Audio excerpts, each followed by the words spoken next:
Hi, my name is Uchenna. I'm a PhD student in Glasgow, and that's what I do mainly for now. Then I also write inspirational or motivational um, stuff on social media, mainly on Facebook, basically. But it didn't start out as trying to write inspirational things. I was just writing. I was writing the truth about my life, and I was writing the lessons I've learned from life, basically. And it turned out to be inspirational. So I can call myself an inspirational author or something like that. Okay, well, that's what I do. The what I want to discuss today. Basically, I'm a student of life, and that's what I feel I am. That's what I know I am, from deep within me. Um, not the eye of the soul, like the eye that's in the world. Yeah, it's good to separate it, so that you understand where I'm coming from. I'm going to be discussing a lot of things, along the way. But today I want to start with spiritual awakening. What does spiritual awakening mean? And why is it important? Why are a lot of people, you know, talking about it? Why do people still believe that there's a spirit, even with the advancements in science and technology, with all the research that's being done, and still people believe that there's an invisible aspect to life. There's there's still something that we can never understand. We can never get to the source of or to the root of, and that's what most spiritual teachers describe as the real self, like who we really are. Um, I've listened to a lot of podcasts, read a lot of spiritual literature, on the self and who we are. And basically, there's a very clear line, between the observer and the observed. There's a very clear line between who we are on the outside, like the role we play in the world, and the real true core of our being, the inner child, the spaciousness, as they call it. And yeah, so that's what I'm just here to discuss. From my own understanding, from my experience, from what I've been through, and from what I've read, from what I've heard, I've come to a kind of conclusion, not a final conclusion, but this is what I think for now. This is what I believe. I know that deep within me, I know that inside of me, there's a different, not a different person.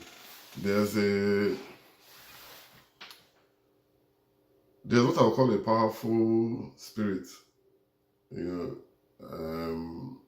believes that this is really difficult to explain. There's a spirit, there's a soul, I believe that's within me, that is perfect in a way. And but the problem is that I cannot act out that perfection in the real world, because I have to deal with people, different people in the real world. I have to deal with my own self-doubt. I have to deal with my fears. I have to achieve something in the world. I have to make money to feed my family. I have to interact with my family members. I have to interact with my friends. I have to buy things when I go out. I have to go out and be in the world.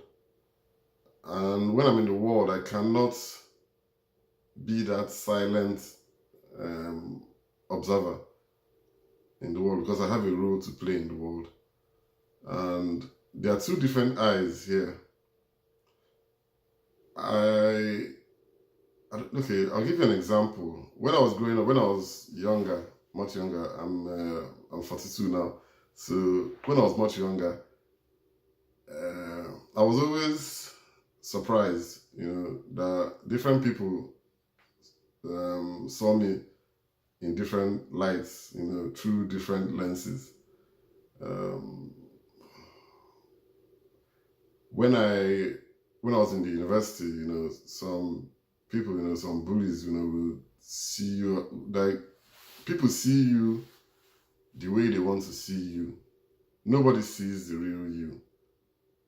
So I wasn't surprised because I had discovered that, those people that didn't like me, were seeing me through a different lens because I wasn't doing, what they expected me to be doing with them. While there were some other people that adored me and wanted to learn from me. So it's obvious, and of course, when I go home, I have to play the role of a child, and my parents, they always want to guide you and teach you. The older people in the family, will always try to correct you and tell you the right thing to do. And so it's been a very long time I've known, that I don't have one personality anywhere. And of course, what I thought of myself, nobody had ever treated me the way I saw myself to be. And all my life, nobody has ever done that. And I don't think anybody can do it for me. Because they don't know me, and nobody's ever going to know me. I'm the only one that really, really knows myself. And it's my responsibility to be myself. It's my responsibility to show people, who I am without expecting them to understand. So I think I'm digressing a bit. Let me go back to the spiritual awakening. What I understand by spiritual awakening, is it's a realization, that we're all programmed. And first of all, I had to realize that I am programmed. Then I also have to be aware, that every other person is also programmed too, in a way. So true awakening really is that realization, is that awareness that we're acting out a program. So if you know that you're acting out a program, if you know that this life is a game, the question now is, who is playing that game? Who knows that he's programmed? What part of me knows that I'm programmed? And yes, a lot of spiritual teachers have explained and are still trying to explain, the meaning of awakening, the meaning of awareness, the meaning of enlightenment. All these things are all basically the same thing. They all mean the same thing. So it's some other professor call it consciousness. So it's a concept that cannot be explained, basically. But everybody has it. So everybody's awakened, if we just admit or realize and believe, that we are awakened, then we're already awakened. Because there's no objective way to measure. There's no way to know if anybody's awakened or not. There's no test that we can do, because it's not subject to scientific experiments. And that's where the scientists disagree, because for something to be true, in the scientific world for anything to be considered as knowledge, basically. We should be able to replicate it in a way. We should be able to prove it, that it's actually there. But there's no way to prove it. Even the feeling is not cannot it can't even be felt, because the feeling is inside, arises from the consciousness. So whatever we feel is not us. Because I have loads of feelings every day. I have feelings of anxiety, I have feelings of happiness, I have feelings of sadness, anger, whatever. There are just so many of them, so I can't be everything. They are all feelings. I have millions of thoughts that run through my mind every day, or thousands, I don't know. I think about different things all the time. And of course, we cannot be that thought that we think we are. Are we the flesh?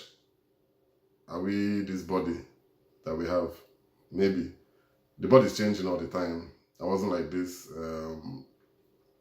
several years back. I wasn't born like this. So I keep changing every day.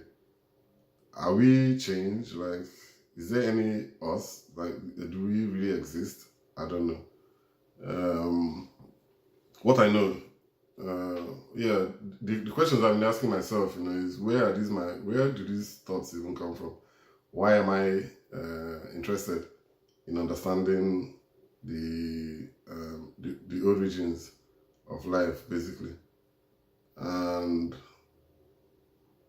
it's not explainable. I got into this journey. I wouldn't really say I got into this journey. I'll say I've always been a thinker, a philosopher. I've always been someone, right from my childhood, I've always been someone that was curious about life and about purpose. And I've always been trying to understand people. In my head, of course, I never wrote anything down.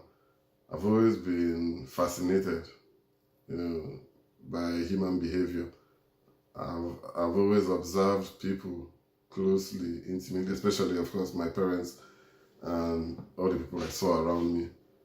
And I've always wondered why people acted the way they did. But I never really flashed the torchlight on myself. So I was always living on the outside. It was recently, that after I had a tragic incident, not accident, incident, in my life. Of course, it's always trauma that brings us back, to the awakening. Most people, if not all, I think, are interested in awakening because they're looking for peace, and it's normally triggered, by trauma. It's trauma that wakes us up from coma, from the material coma that we live in.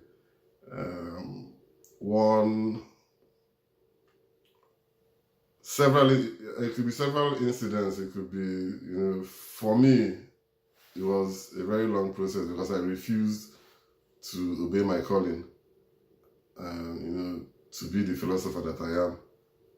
I refused it because I was trying to fit into the world. I was running away from my thoughts. So I went into the real material world, chasing money, just doing the regular things that everybody does, And of course, naturally, I couldn't fit in. I lost my job. I was kicked out of my work. Before then already, I had multiple near-death experiences, and everything was pushing me back, because I survived all of them, but I would always return back. I would always backslide, so it kept pushing me back and back and back, to where I'm supposed to start from, until I surrendered, to the call and decided to just be who I am. That was about 6 years ago, and that was when I started the real about 6-5 years ago. That's when I started the real inquiry, into human nature, into humanity. Is for me it's more like an academic exercise, and I enjoy doing it. It's sweet for me. I'm not doing it for money, not yet. I might still, look for a way to monetize it or whatever it's called, because I have to feed my family. But for now and since I've been doing it, I've been inquiring. I've been doing it for the fun, for the passion of it, just for the love of it, because it brings joy to my soul.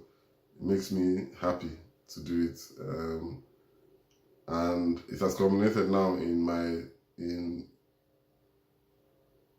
my spirit has been urging me to start making videos and just discussing. It's more of a monologue. I'll treat it as if I'm talking to myself, even though I know, that I'm not talking to myself, because I know that we're all the same. We're all the same person, basically, deep down. I know that already from my interaction, on social media, from the responses, the messages, the comments I get on my posts. I know for sure that I'm not alone. I know for sure that everybody's going through almost the same kind of thing, and it's really surprising. It's amazing. I'm a believer in purpose, and I know that my purpose here, is to share the knowledge that I have, to share the wisdom that I've gained from my living experience, and to share my thoughts with you, and to see where we go from there. So this is my first video. For those of you that are seeking to awake, seek no more. Because awakening is not, it's not a destination, it's not somewhere you're going to reach.